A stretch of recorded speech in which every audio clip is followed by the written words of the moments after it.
want to kick like Zuya, but you kick like Kuma.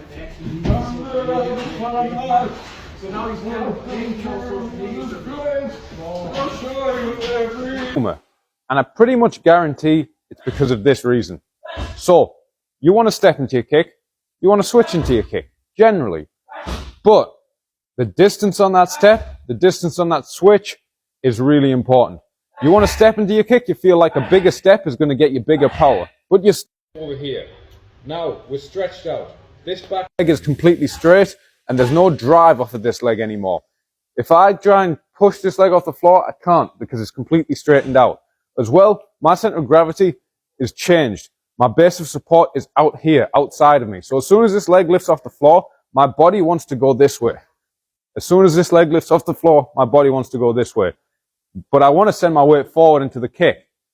If I take a shallower step, and my leg's still underneath me, I can push off of this leg. I can drive. See, the knee is bent. I can extend and drive and add power.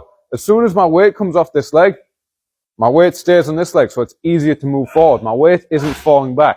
So when I take this step, I can't overstep. If I overstep here, I'm also really stretched out. I can't engage the big muscles of my glutes and my quads here. I'm literally working off the hip flexor and swinging it round. As well, I want to keep this tight kick coming up and around so it's quick. If I take a massive step, as soon as this leg's coming up, it comes out wide, it's really visible, I'm open up the middle, and I'm losing power by the time it hits. If I take a smaller step, I can drive it up nice and tight, I can keep my balance, and I'm increasing the speed, increasing the power. It gets even worse on switches.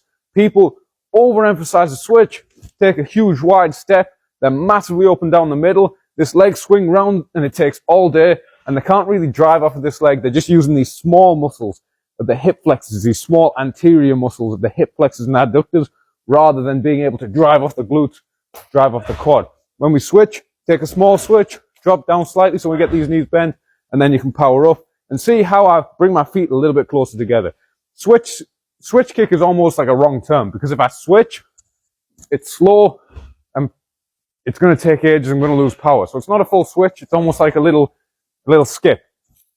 Base of support underneath me, so I can fire it off and see how my weight comes forward because my base of support is close.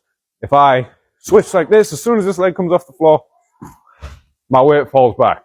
So, you switch, you step, make it shallower. An even worse thing people do is when they'll switch and they'll step over this way.